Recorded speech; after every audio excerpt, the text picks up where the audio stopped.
Tembe taxaw seetlu. salaamaaleykum mbokk internetu Sénégal TV ginnaaw bi ma leen nuyoo ku nekk ci turam ak ci santam dellusiwaat nañ ci seen émission taxaw seetlu bu tey dañu nar a waxtaanee lu am solo mooy njàng mi ak problème yëpp yi si ndalu ginnaaw bi ma leen présenté maa ngi nuyu daal maa ngi lay nuyu. waaw Sofia maa ngi lay fay di am mbégte kontaan bu baax a baax bokk tey ci sa invité yi may nuyu également bi nga xamante ne mooy Bamba ak Fatou ñu fas yéene waxtaanee nag tey li nga xamante ni mën nañu wax ni actualité la xam naa ci kanam dinañ ci gën a développé. ok merci beaucoup baax Dame Khady maa ngi lay nuyu. waaw Sofia maa ngi lay fay di nuyu mbokk internet Sénégal TV di am mbégte kontaan ci kàlla bi matal ci sa plateau. merci beaucoup Fatou maa ngi lay nuyu. waaw Sofia maa ngi lay fay bu baax di am contentement baax ci nuyu ñi ma bokkal plateau bi. kon bu ñu naree entamé directement le débat ñu ngi waxtaanee tay lu am solo Khady moo nekk njàng te ñu gis ne dafa am problème yu bëri si ndalu léegi tey su ma la waxoon tey problème yi nekk si njàng Khady lan nga may wax. d'abord avant tout problème yi nekk ci njàng mi ci jamono ji ñu toll dafa bari loolu ba tax na maanaam léegi booy xool comme par exemple li ci war booy xool ci entre ñi nga xamante ni ñoom ñooy jàng ak ñi leen di jàngal ak réew mi muy ñi nga xam ne ñoom ñoo ëmb wàllum njàng mi muy gouvernement bi ñoom tamit am na ci part de responsabilité booy xool trois la élève bi wala étudiant bi nga xamante ni moom mooy jàng ak maanaam léegi ki nga xamante ni si moo koy jàngal ak gouvernement bi foofu la problème bi jóg parce que boo xoolee jàng bi tey dafa nekk benn dafa am faay bu bari parce que éducation bi dafa des trop parce que xale yi booy xool léegi jàngatuñ comme ñu njëkk nañ leen jàng wala système éducatif bi nga xamante ni si moom moo fi am tey ak système éducatif bi nga xamante ni moom moo amoon ci jamono yu njëkk booy xool dafa wute parce que booy xool bu njëkk maanaam léegi comme tey benn da nga gis benn élève day wax français bu jub kocc mais ci jamono ji da nga gis koo xam ne day dem ba tribunal alors que phrase bu jub sax mun ko wax loolu du ko ci soulevé. Khady su ma déggee say biir wax da nga souligner point important mooy da ngaa laal gouvernement laal élève bi laal itam parent bi ma ne tam xale yi léegi mënatuñu làkk français xale yi ñàkk a làkk français est-ce que gouvernement la est-ce que nekkul ka leen war a jox xam-xam bi nga xamante ne si war nañoo tax ñu mën a exprimer en français kooku moo leen joxatul xam-xam boobu. waaw dëgg la xam nga tey jàng dama lay amal bu fekkee dañ lay jàngal foog nga am amour bi. parce que jàpp naa boo amee amour bi ci ngay gën a mën a def li nga xamante ne si moom nga bëgg parce que li nga xam yaa ngi ko bëgg rek après yow bu ñu la ciy jàngal kooku da nga koy gën a bëgg benn d'une part ci élève bi la d'autre part ci professeur bi la wala maître bi la am na beneen part boo xamante ne si rek ci gouvernement bi la parce que système éducatif bii nii ci jamono jii maanaam léegi comme ni ñuy jàngale ci boppam moom moo am faay dafa xaw a doy waar parce que élève bi des fois da nga ko jàng am na noo koy jàngalee tey moom dina mën a wax français bu jub wala dina mën a wax arabe bu jub wala langue boo ko mën a jàngal fii ci Sénégal dina ko mën a xam mais tey système éducatif bi tamit am na yenn points yoo xamante ne lu ñu war a dugal ci éducation bi dugal nañ ko ci moo tax yenn njàng yi des fois élève bi da ciy xaw a daayal ba mu indi ay problème yu bari ci njàng bi. dëgg la Khady jërëjëf daam dégg nga li Khady wax Khady dafa situé ay responsabilité jox na ko état bi jox na ko parents yi waaye tamit jox na ko kii jàng ma lay laaj yow lan mooy sa appui ci li Khady wax loo ko gisee. waaw man li may wax ci système éducatif bi man faute yëpp ci gouvernement toujours moom laa koy teg parce que bu ñu la joxee ngay jiite dara comprendre ba pare di wax ay accords yoo xamante ne yow sa bopp doo ko respecté kon bu ñu waxee problème rek kon yaa andi problème parce que parfois mën dégg ñuy wax enseignants yi naan leen xam nga bëgguñu jàngale mais ku dem ba def formation pour jàngale kay boo sañoon jàngale parce que ñoom ñi nga xam ne dañuy jàngale seen ay doom ci lañ nekk seen ay jarbaat ci lañ nekk mais ñoom ñuy jàngale aussi tamit dañu yor ay njaboot yoo xam ne dañ leen war a dundal parce que imagine ngay liggéey ci société ba weer dee ñu war la fay ñu la ku si nekk da nga ko xool sa bopp gouvernement bi ñoo yàq jaamu Sénégal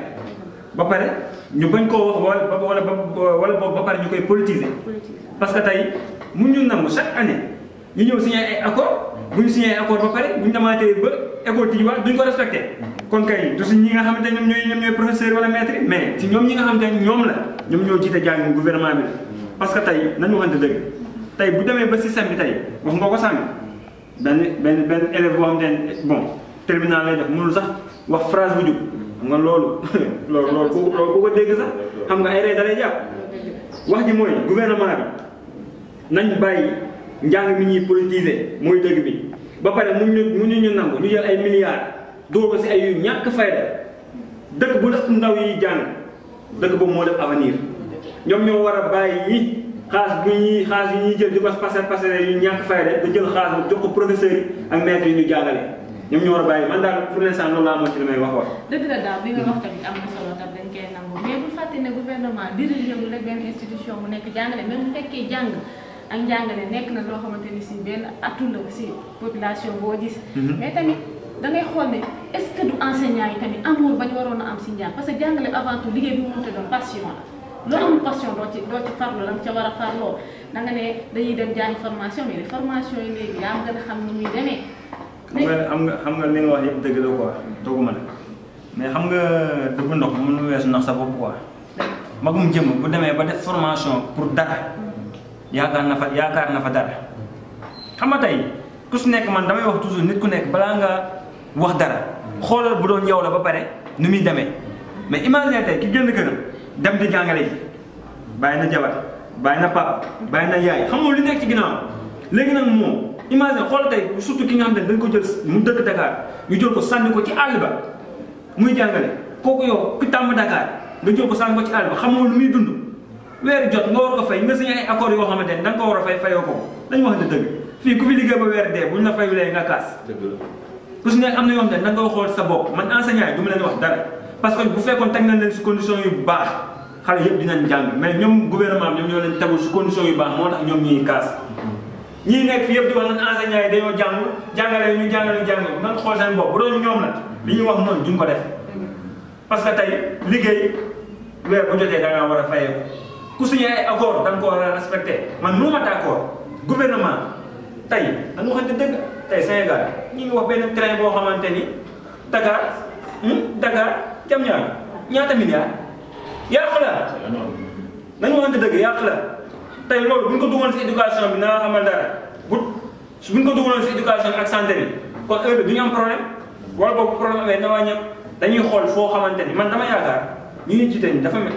te boo seetloo dara ñoom ñii saboté ñii nekk si gouvernement bi du kenn si ñoom koo xamante ne sa doom mi ngi jàngee fii Sénégal ñoom ñi nekk di saboté du si kenn koo xamante ne laa la wax sa doom mi ngi jàngee fii Sénégal ñun la ñu mettre suñu avenir en danger parce que ñoom seen i doom jàngee wu ñu fi. comprendre léegi nag ñun ñi nga xamante ñoom ñoo fi nekk wala boog ñun ñi nga xamante ñoo fiy jàngee ñu war a ñu signé ay accords yoo xamante dañ ko war a respecté mais ñun lañ yëpp population bi lañ yëpp en tout cas daal wax ji mooy gouvernement bi nay respecté engagement yi nga xamante ne da koo jël wala engagement yi nga xamante ne da koo signé na koy respecté loolu mooy wax ji pour ñu bëggee jàng di jaar yoon gis nga góom boo ko bëggee faj da ngay xool fu mu xonkee cur nga jël alcool bi bës ko ba def nii mu wér. jërëjëf Dame dégg nga li sa mbokk Dame ak Khadim li ñu wax lan mooy sa participation. waaw dégg naa lu Dame wax bu baax Dame lu wax moom dëgg la bu baax nguur gi moom am nañ ci wàll bu baax parents yi tamit am nañ ci wàll ndax da ngay gis parents yi dañuy jël seen doom yi ñoom dañ leen yóbboo ñu jàng suñ ñëwee dañ leen war a éduquer tamit ci kër gi. te ne leen tey loo leen jàng école loo leen fi def nangam waaye parents yi léegi loolu defatuñ ko ñoom dañuy liggéeyi ba guddi ñu ñëw na ko jàngi woon mu ne leen waaw pare nañ ci duñ ko xool ñoom lan la jàng ci école ba affaire yooyu parents tamit am nañ ci wàll bu baax. dëgg la yow daal su ma comprendre bu baax responsabilité bi yëpp dangaa ñëw jox ko parents yi. am nañ ci léegi wàll xale bi nga xamante ni si moom mooy dem école moom mooy xëy xajal di dem jàng couple lan nga koy lan bu tey duñ la waxoon tey lan nga ko war a soññe tey buy dem école yow lan nga war a wax foofu. li ma koy soñ su demee rek déglu maître am bu baax tamit maître tamit am nañ ci wàll parce que xale suñ ko yóbboo mu jàngi dafa war a dañ ko war a éduquer bu baax won ko yoon bu baax ndax kuy jóge sa kër papa sa kër yaay yóbbu la pour nga jàng lan laa bëgg nga moom daal jàngal àddina xam bu baax maître tamit am na ci responsable bu baax. est-ce que moom responsabilité maître boobu maître bi mu ngi koy doxal. ndax maître yi léegi bu ñu demee ñoom dañoo foog ne dem présenté wu classe rek de 8 heures ba ak heure bi ñu signé ne boobu la ñu war a wàcc loolu mooy seen wàll dicté la benn fiche bu ñu yore wala da est-ce que loolu la est-ce que éducation bi war a mottali xale bi bi xam ne que ni si moom la waajur looloo tax waajuram ne ko demal école bi nga continué maître baa ngi koy doxal. am nañu koy dox am na ñoo xam ne tamit doxaluñu ko am na ñoo xam ne moom dañ lay jàng dañ lay jàngal bàyyi la nga dem dañ laa war a éduquer bu baax. xool la bu baax tamit soo demee ci kër ga tamit sa papa ak sa yaay war naa éduquer tamit bu baax ñoom tamit xool la bu baax loo jàng te ak loo def lii loo def naa dëgg la am na pour daam dégg nga li Fatou wax daam man dama lay laaj par rapport ak gouvernement bi ak xale yi ak parents yi yow lan mooy sa xalaat kan fan tey fekk na ngay situer responsabilité yi fan nga koy situer. non bu may situer responsabilité yi d'abord et avant tout xale bi nga xam ne si moom mooy jàng ki nga xam ne dañ ko jël di ko fayal di ko def lépp mu dem jàngi moom dafa war a xam ni parents yi ñoom loolu ñu def ba yóbbu ci école boobu noonu moom dafa war a fournir effort ba indi leen ay preuves parce que du question ni que da ngay jàng rek dem ci école bi présentable solo songu ñëw toog ci classe bi wàcc jot nga wàcc.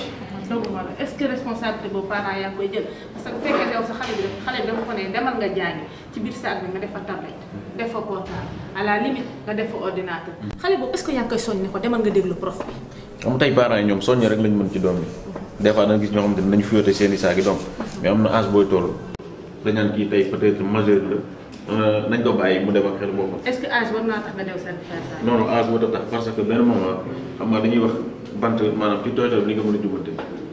am na âge booy toll pour ñu éduquer la day xam a metti parce que tey affaire de bas âge tamit day imposé wu parce que jàpp naa ne éducation ci bas âge la ci bas âge mooy éducation ba léegi benn moment da ngay dem ba ci xam nga tey bu ñu éduqué ci base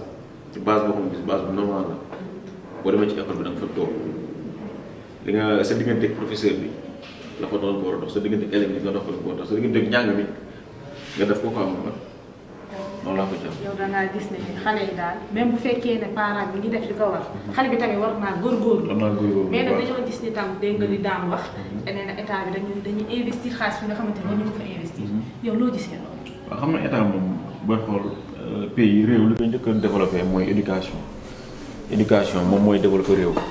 mais tey ñoom bu ñu jëlee maanaam benn alal koppar boo xamante ne dafa bari di ko dugal ci yoo xamante ne si tey mën nañu ko dugal ci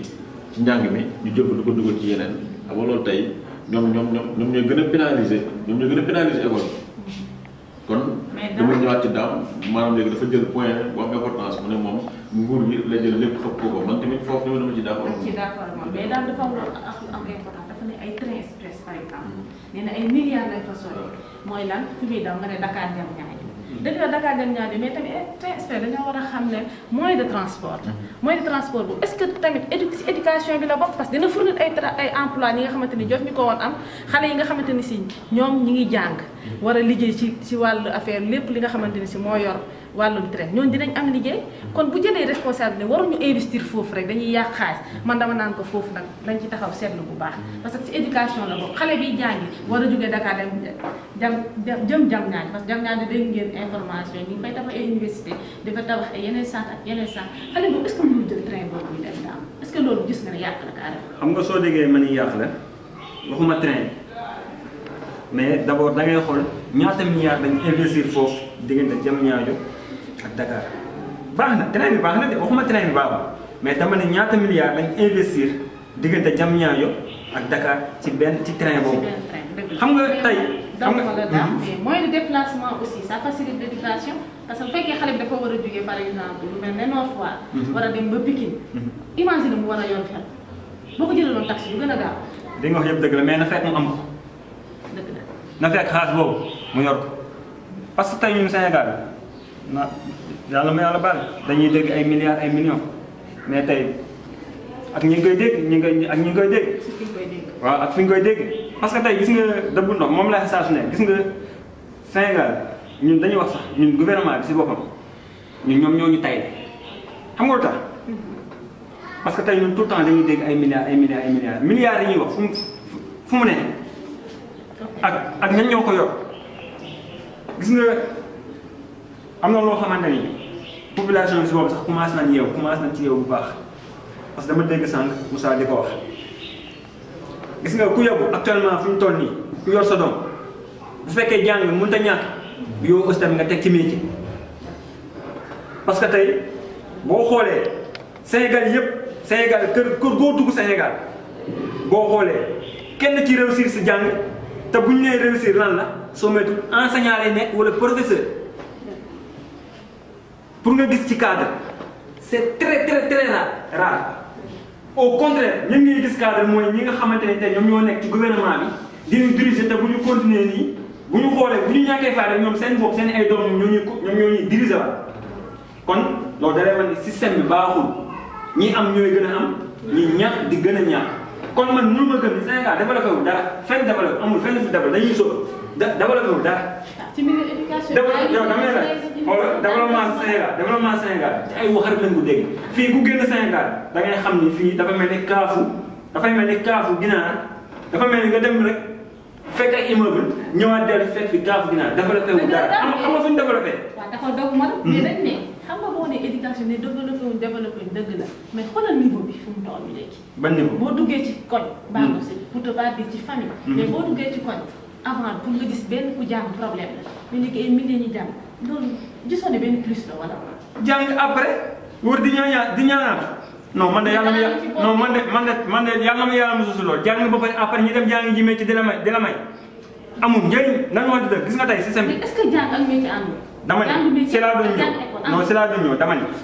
actuellement fi ñu toll nii si Sénégal ku muus dëgg boo yoree sa njaboot bëgg ñu réussir sa àdduna jàng mënta ñàkk mais xelal leen aussi ñu jàngale métier bu côté bi baaxulee côté bee dina baax mais imagine mag mu dem ba am ay 30 ans 40 ans nga ne ko mu dem ba jàng ba yee ay kayitam nga naan ko dama jàngi métier mais kooku waaye du la sax lijjanti la faute à qui foofu nañu waxante dëgg gouvernement bi la parce que tey normalement ki nga xamante ne dafa sacrifier vie concentré wu ci jàng kooku lu mu dee si yoon bu fekkoon système bi baax na war na am ci lu mu téye mais nañu waxante dëgg li ma waxoon mooy ñëwaat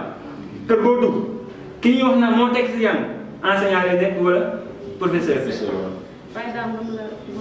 parce que réalité la moo am. kon tey est-ce que système bi gouvernement war ñu ko changé waat parce que man mënuma d'accord ñuy wax milliards te milliards yi ñoom ñi nga xamante ne ñoom ñoo ko yor ñoom ñoo ko gis mais population bi gisuñu système boobu si dara. da nga ne état man ma déggee say wax dëgg bi dina commencé état lay tudd état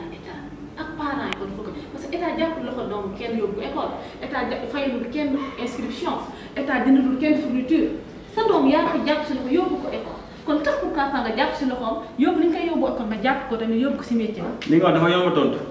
xam nga lu tax. xam nga tax ma yomb a tontu état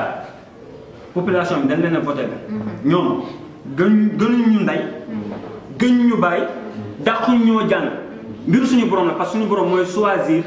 nit ku nekk ak ni ngay dooni ëllëg. gis nga tey bu ñu la joxee réew du parce que yaa fi gën a yaa fi dàq jàng. du parce que yaa fi gën nit ñi juddu du parce que yaa gën a xam mais parce que nattu bu la yàlla teg la te ëllëg da ngay rendre compte c'est très important ëllëg da ngay rendre compte. kon tey nit ñi bu ñu beddee ñëpp ñoo ne la yow lañ dégg suñu réew kon da nga am responsabilité nit ku nekk même bu fekkee mënoo dugg kër ku nekk mais da nga am responsabilité nit ku nekk nga teg ko ci condition yoo xamante ni moom ëllëg du la mere mais nañu waxante dëgg suñu politiciens yi seen bopp lañ ci nekkal. parce que tey parent bi nga xamante ne tey moom dafa sacrifier boppam di jaay gerte caaf wala di jaay beñe jël doomam dugal ko ci école nan waxante dëgg bu sañoon doomam tekki yor mais fu muy mujjee day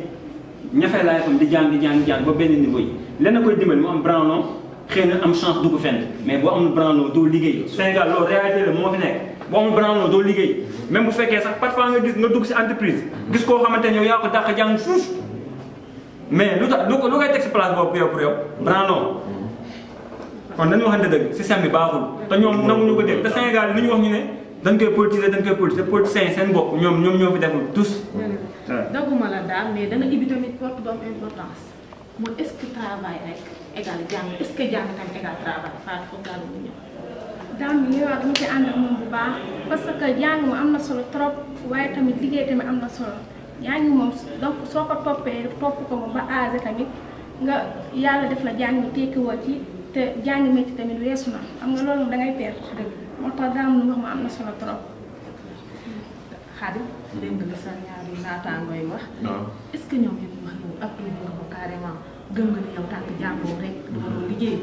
est-ce que dangaa war a ba jàng est-ce que dañoo war a dëgg la ni liggéey amul xëy na état bi ci di daan wax